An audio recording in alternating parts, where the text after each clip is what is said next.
বিশ্বকাপের সেরা 4 দলের মোটে একটা নন ইউরোপিয়ান এবং সেটাই হচ্ছে বর্তমান চ্যাম্পিয়ন আর্জেন্টিনা। এই লিওনেল মেসি আর আর্জেন্টিনা সেমিফাইনালে পৌঁছেছে। তাদের প্রতিপক্ষ ওই ঐতিহাসিক প্রতিপক্ষ ইংল্যান্ড। আপনাদের সবাইকে ওয়েলকাম করছি রবি প্রেজেন্স দ্য গেম প্ল্যানে। আমাদের সঙ্গে আজ ভিন্ন ধরনের একজন গেস্ট আছেন, আমাদের নাবিল কায়সার ভাই, sports journalist, sports analyst. Nabil ভাই, আপনাকে ওয়েলকাম করছি গেম প্ল্যানে। এবং আর্জেন্টিনার এই যে ম্যাচটা আমরা দেখলাম, আর্জেন্টিনা যা সুইজারল্যান্ডের সঙ্গে যেভাবে খেললো, যেভাবে তারা স্ট্রাগল করলো একটা সময়, এরপরে গিয়ে আবার নিজেদের কাজটাও করে ফেললো। 10 জনের সুইজারল্যান্ডের বিপক্ষে বেশ বেগ পেতে হয়েছে। আর্জেন্টিনার গেম প্ল্যানে কী সব ফাঁক ফোকর আপনি দেখেছেন? আমি মোটা দাগে যদি বলি, আর্জেন্টিনা এবং ইংল্যান্ড দুটা দলই বিশ্বকাপ জয় থেকে মাত্র দুটা ম্যাচ দূরে আছে। That's a good news for them, but the bad news is দুটা দলের কেউই তাদের সেরা ছন্দে নাই, সেরা ফুটবলটা খেলতে পারছে না। আর্জেন্টিনা সুইজারল্যান্ডের এগেনস্টে স্ট্রাগল করেছে বললে হয়তো ভুল বলা হবে না। ইটস বিকজ আর্জেন্টিনা শুরুতেই একটা লিড পেয়ে গিয়েছিল, এরপরে ম্যাচটা তাদের জন্য কমফোর্টেবল হওয়ার কথা। কিন্তু আমরা পুরো টুর্নামেন্ট জুড়েই দেখছি সেকেন্ড হাফে গিয়ে আর্জেন্টিনা কেমন যেন খেই হারিয়ে ফেলছে। সেকেন্ড হাফে গিয়ে ফার্স্ট হাফের ইন্টেন্সিটি তারা ধরে রাখতে পারছে না, স্পিড লেভেলে ঘাটতি দেখা যাচ্ছে, ট্রানজিশনে প্রবলেম দেখা যাচ্ছে, এবং বিশেষ করে সেকেন্ড বল তারা খুব বেশি উইন করতে পারছে না। মেসি থাকায় দলটা তো এমনিতেই শুরু থেকে হাই প্রেস করছে না, এবং সেকেন্ড হাফে গিয়ে প্রতিপক্ষের ভুলের জন্য তারা অপেক্ষা করছে। প্রতিপক্ষ যখন একটা অ্যাটাক বিল্ড আপ করছে, বলটা কেড়ে নেওয়ার মতো ইন্টেন্সিটি আর্জেন্টিনার মিডফিল্ড দেখাতে পারছে না। আমরা শুরু থেকেই দেখছি যে স্কালোনি এই বিশ্বকাপে 4-4-2 ফরমেশনে খেলাচ্ছেন। গেল বিশ্বকাপের দিকে যদি আপনি তাকান, স্কালোনি বিভিন্ন ফরমেশনে দলকে খেলিয়েছেন এবং সেখান থেকে সাফল্য বের করে এনেছেন। সাধারণত একজন কোচ একটা স্পেসিফিক ফরমেশনে স্টিক থাকেন, প্লেয়ার অদল বদল হয়। স্কালোনি এই জায়গায় গেল বিশ্বকাপে একটা ডিফারেন্ট জিনিস দেখিয়েছেন যে না, আমি ভিন্ন ভিন্ন ফরমেশনেও এই প্লেয়ারদের দিয়ে খেলিয়ে বিশ্বকাপ জিততে পারি। এবার কি সেটা তিনি দেখাতে পারছেন না। এবার 4-4-2 ফরমেশনের বাইরে তিনি যেতেই পারছেন না। It's because Di Maria replacement Argentina খুঁজে পায়নি। থিয়াগো আলমাদা বা নিকো ওর কাছ থেকে যে প্রত্যাশিত পারফরমেন্স ছিল সেটা আর্জেন্টিনা পায়নি, এবং আর্জেন্টিনার দুই উইংটা মূলত একেবারেই অকার্যকর। ইজিপ্টের এগেনস্টে আমরা দেখেছি যখন ক্রস করতে হয়েছে মেসিকে গিয়ে সেগুলো নিতে হয়েছে, এখন আমরা দেখছি যে কর্নারগুলো কিন্তু মেসি নিচ্ছেন। তো আপনি যখন শুধুমাত্র মিডফিল্ড দিয়ে পেনেট্রেট করবেন, মিডফিল্ড দিয়ে অ্যাটাক ক্রিয়েট করবেন, তখন প্রতিপক্ষ জানে যে আপনি উইংয়ে স্পেস ছেড়ে দিতে পারেন।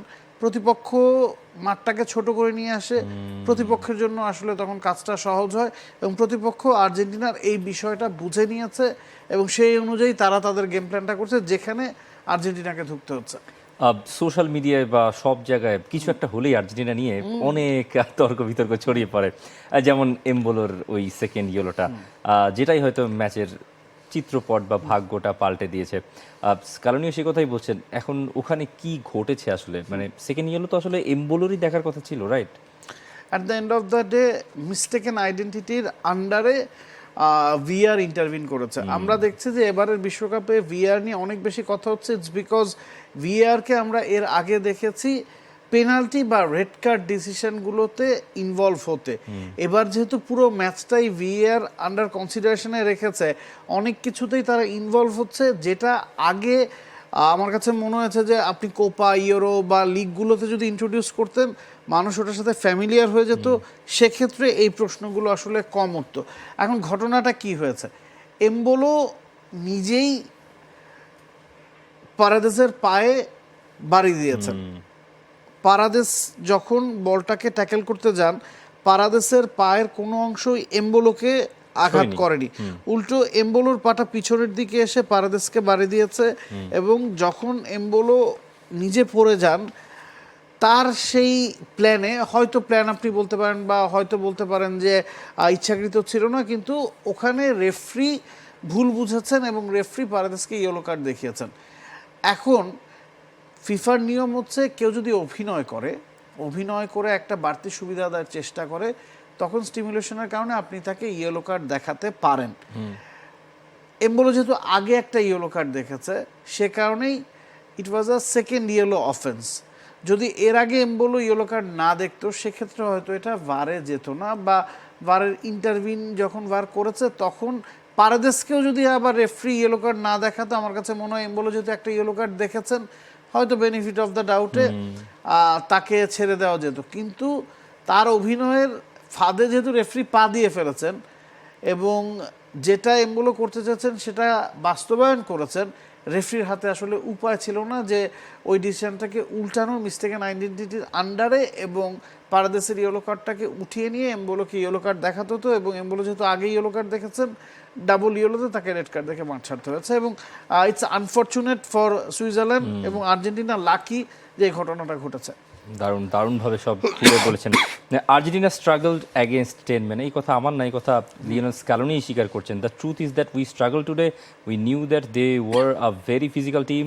From that aspect, they put us in a lot of difficulty. We didn't play well, and we have to acknowledge that today luck was on our side. You have to be realistic. মানে ভাগ্যে আমি যে কথাটা বলছিলাম যে Argentina lucky যে তারা একেবারে ওই ভিআর এর ডিসিশনটা তাদের পক্ষে গেছে এবং আমরা দেখছি যে এই টুর্নামেন্টে এইগুলো নিয়ে অনেক কথাবার্তা হচ্ছে যে আর্জেন্টিনার পক্ষে যাচ্ছে, বড় দলগুলোর পক্ষে আসলে যাচ্ছে এবং কোনটাতেই আপনি প্রশ্ন তুলতে পারবেন না, কোনটাতে আপনি বলতে পারবেন না যে ভুল ডিসিশন হয়েছে।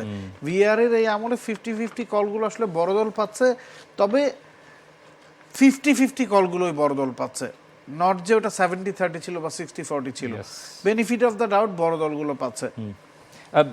তবে দর্শকদের মানে ক্যানসাসের যেসব সমর্থক দেখলাম আর চট্টগ্রাম বিশ্ববিদ্যালয় বিশেষ করে মানে এত বৃষ্টির মধ্যে সারা দেশে তো বন্যা হয় এমন পরিস্থিতি, ছাতা নিয়ে ওই মানুষজন ছাত্রছাত্রীরা একেবারে সরব হয়ে গেছেন শহীদ মিনার প্রাঙ্গণে। বাংলাদেশে হয়তো সব জায়গায় এরকমটা ঘটে না, প্লাস ক্যানসাসে যেই আর্জেন্টিনার সমর্থকরা ছিলেন তাদের চোখে মুখে এক মুহূর্তের জন্য অবিশ্বাস দেখিনি আমি।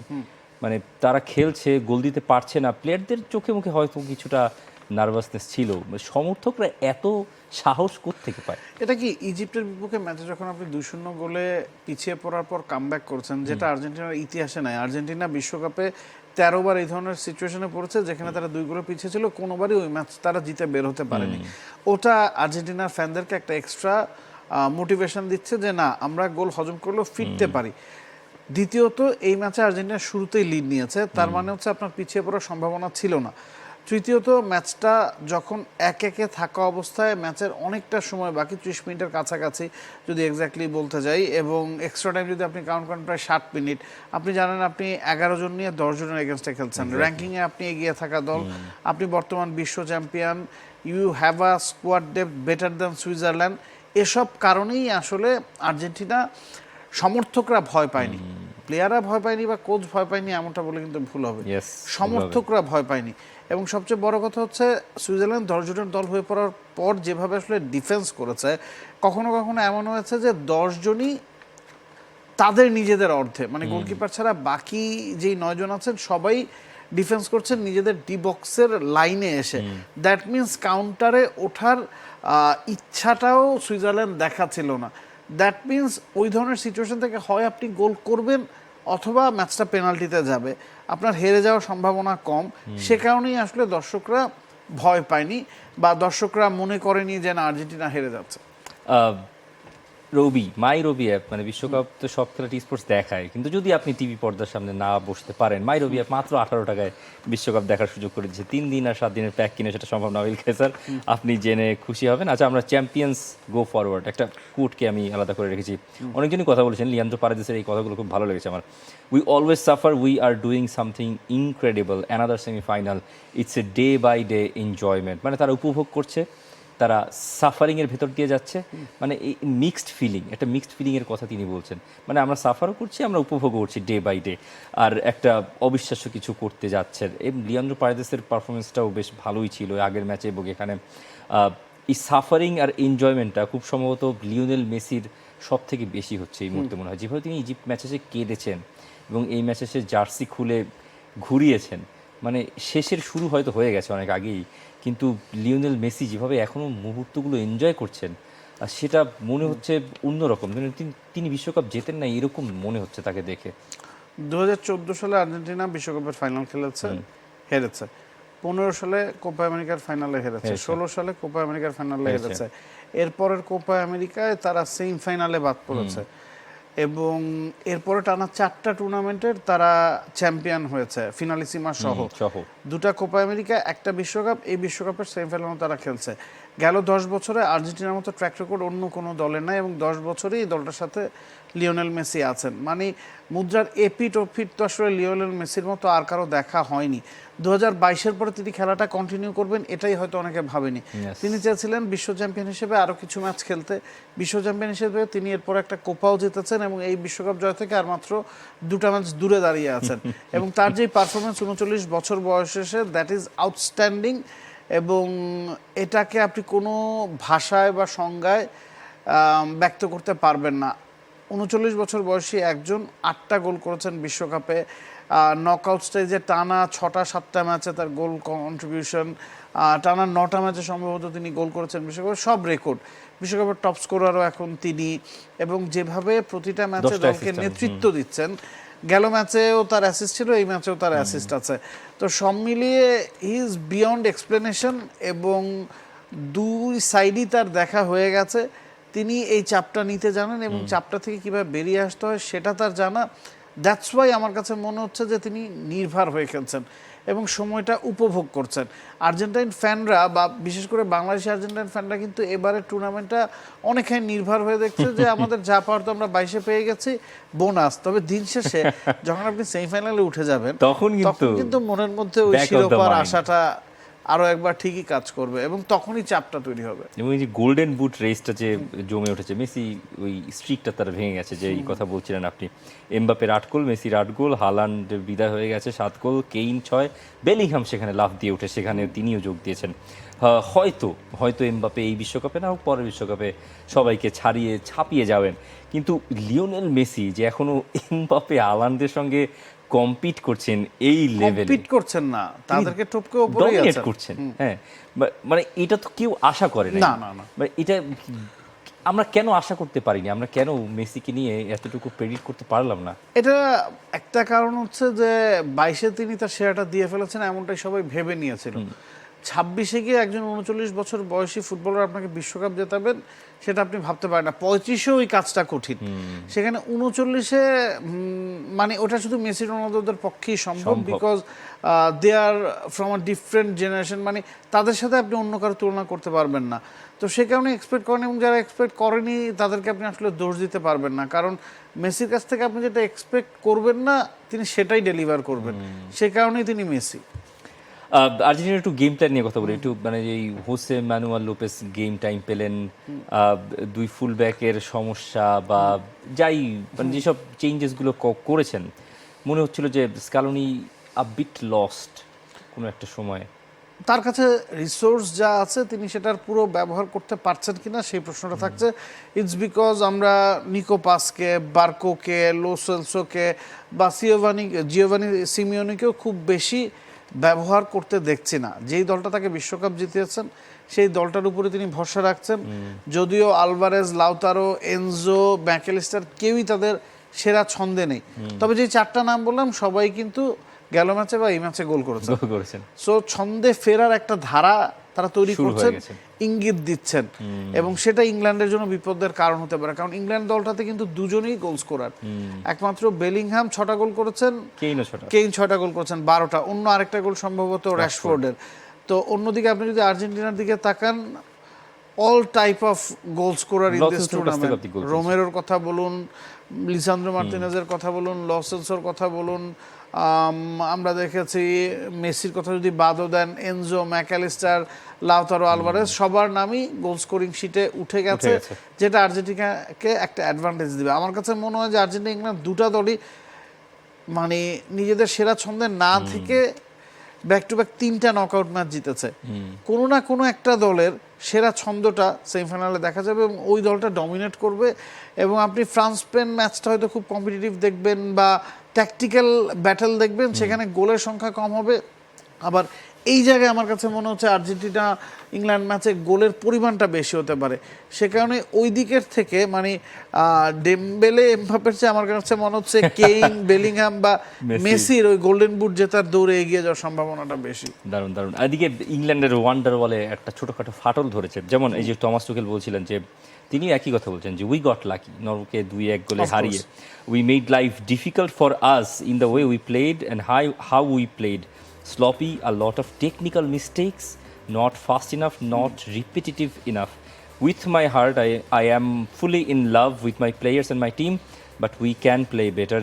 There are a lot of things to do better. মানে তিনি ভাগ্যের কথা বলেছেন, তিনি বলেছেন শেষমেশ যে কোনো সমস্যা হয়েছে কিনা, সাংবাদিক প্রশ্ন করেছেন, বলছেন না আমি আমার দলকে ভালোবাসি, সবার সঙ্গেই আমার ভালোবাসা আছেন। কিন্তু এই কমেন্টটা যে জুড বেলিংহাম পছন্দ করেনি, তিনি বলছেন উল্টো কথা, যে টমাস তুখেল তো জানেন না যে এইসব কন্ডিশনে, মানে যেই 33 degree Celsius feels like 41 degree Celsius ওই মায়ামির মাঠে Erling Haaland, Martin Odegaard, Nusa, সোরলথের মতো প্লেয়ারদের সঙ্গে কীভাবে ডিল করতে হয়। You can't win every game popping the ball and making 1000 passes. Sometimes you have to win dirty and we did that today. Jude Bellingham এই কথা বলছেন। এই ওয়ান্ডারওয়ালে একটা ফাটল ধরলে আর্জেন্টিনার লাভ, কিন্তু এটা কি হচ্ছে? মানে টমাস টুখেল বরাবরের মতোই প্রেস কনফারেন্সে ইংল্যান্ডের প্লেয়ারদের একটু ক্রিটিসিজম দিয়ে শেষ করছেন। এটা একটা প্রভাব কি থাকে? স্টাইলটা এক একজনের এক এক রকম। অ্যালেন শিয়ারারকে আমি বলতে শুনছিলাম এই কোটের পরে যে দ্বন্দ্বটার কথা সামনে আসছে, বা এটা হয়তো মিডিয়ার তৈরিও হতে পারে, হ্যাঁ, যে তিনি টুখেলের এই বক্তব্যটা পছন্দ করছেন। ইটস বিকজ টুখেল সত্য কথা বলছেন, টুখেল তার ক্যারেক্টারিস্টিক্সে স্টিক থাকছেন, এবং টুখেল তার প্লেয়ারদের সমালোচনা করে তার কাছ থেকে সেরাটা আদায় করার চেষ্টা করছেন।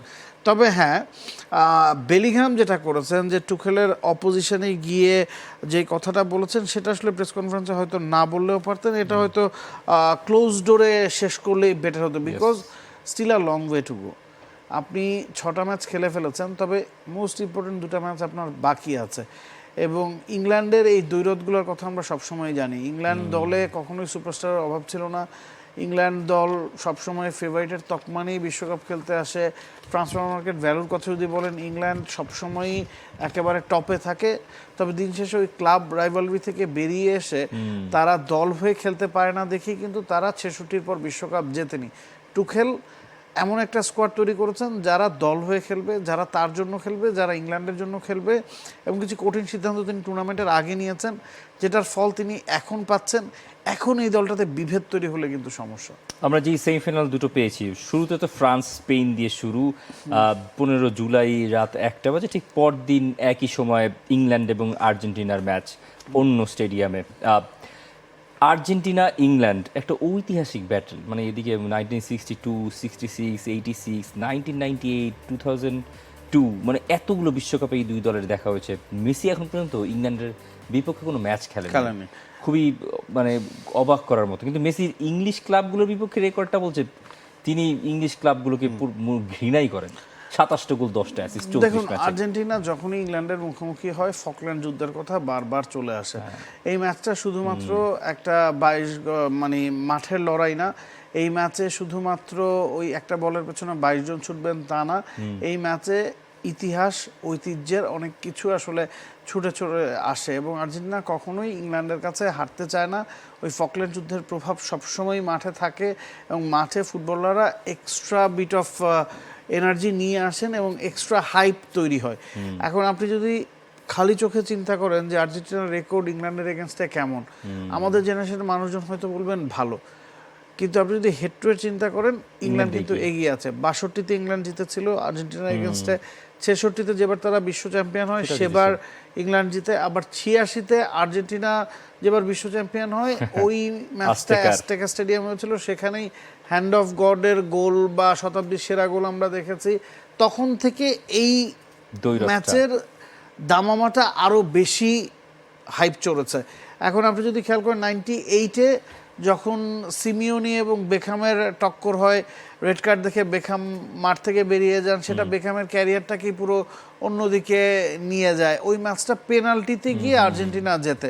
তার মানে হচ্ছে আপনার ইকুয়েশন যদি আপনি দেখেন, 2002-তে যখন আবার আর্জেন্টিনা ইংল্যান্ডের মুখোমুখি হয়, সেই ম্যাচটাতে আবার বেখাম প্রতিশোধ নিয়েছিলেন, সম্ভবত পেনাল্টিতে গোল করেছিলেন এবং ইংল্যান্ড জিতেছিল ওই ম্যাচটা।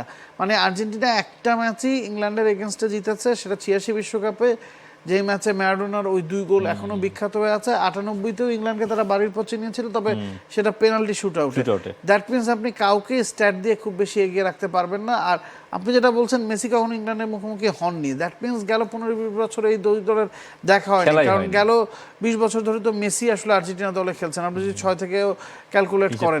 তো সে কারণে অনেক দিন পরে ওই যুদ্ধের দামামাটা আরও একবার বাঁচবে। মিডিয়া ওগুলো নিয়ে আরও একবার শোরগোল তুলবে এবং আমরা দুটা গ্র্যান্ড সেমিফাইনাল দেখতে যাচ্ছি যেগুলোর কোনোটাকে আপনি ফাইনালের চেয়ে কম বলতে পারবেন না। 92-এ যখন র্যাঙ্কিং প্রথা চালু হয় এরপরে এই প্রথম র্যাঙ্কিংয়ের শীর্ষে থাকা 4টা দল একে অপরের মুখোমুখি হচ্ছে। তো it will be great time for the fans. Best of the best তারাই আছে এখানে, ফ্রান্স, স্পেন, ইংল্যান্ড, আর্জেন্টিনা। একটু আর্লি প্রেডিকশন নিয়ে নিন নাবিল ভাই আপনার কাছ থেকে। এখন পর্যন্ত যদি আপনি খেলার চিত্রনাট্য দেখেন, ম্যাচের অবস্থা দেখেন, ফাইনাল স্কোয়াড ডেপথের কথা চিন্তা করেন, ফ্রান্স ইজ ওয়ে অ্যাহেড।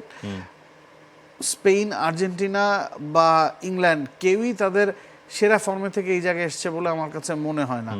এখন পার্সোনালি আমার কাছে মনে হয় ফ্রান্সকে যদি কেউ আটকাতে পারে সেটা Spain. It's because Spain ball position ধরে রেখে ফুটবলটা খেলতে পছন্দ করে। তারা নিজেদের মধ্যে প্রায় 1000 পাস খেলবে, যেটার সাথে ফ্রান্স খুব একটা ডিল করে অভ্যস্ত না।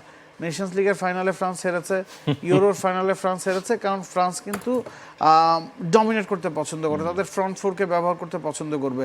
এখন ফ্রন্ট ফোর যদি শুরুর দিকে চান্স ক্রিয়েট করতে না পারে বা বল পজিশন একেবারেই ফ্রান্স না পায়, ফ্রান্সের ফ্রাস্ট্রেটেড হওয়ার সম্ভাবনা আছে এবং ফ্রাস্ট্রেটেড যখন আপনি হবেন তখন আপনি একটু এক্সট্রা বিট অফ এনার্জি দিবেন, তখন আপনি এক্সট্রা কিছু ট্রাই করবেন, সেখান থেকে ভুল হতে পারে। আচ্ছা, কে জিতবে বিশ্বকাপ বলেন?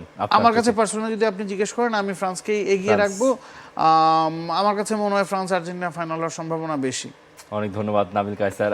আপনারাও জানাতে পারেন আপনাদের প্রেডিকশন, সেমিফাইনাল লাইন আপ তো আপনারাও জেনে গেছেন। সবাইকে অসংখ্য ধন্যবাদ জানিয়ে রবি প্রেজেন্স দ্য গেম প্ল্যান এখানেই শেষ করছি।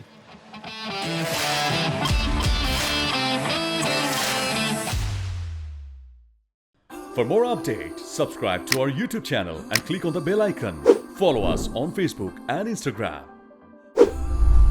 Download T-Sports app to enjoy exciting games and highlights. Visit tsports.com.